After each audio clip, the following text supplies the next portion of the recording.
2 de setembro de 2025 Bitut 60 minutos, fechou em cima da linha inferior do canal de baixa. Perdeu o fundo do canal, mas voltou.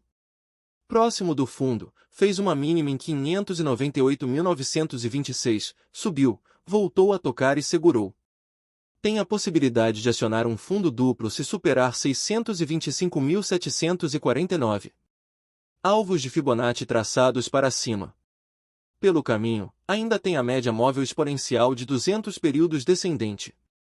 Se não superar esse último topo e voltar para próximo de 598.926, esse intervalo se tornará uma lateralidade.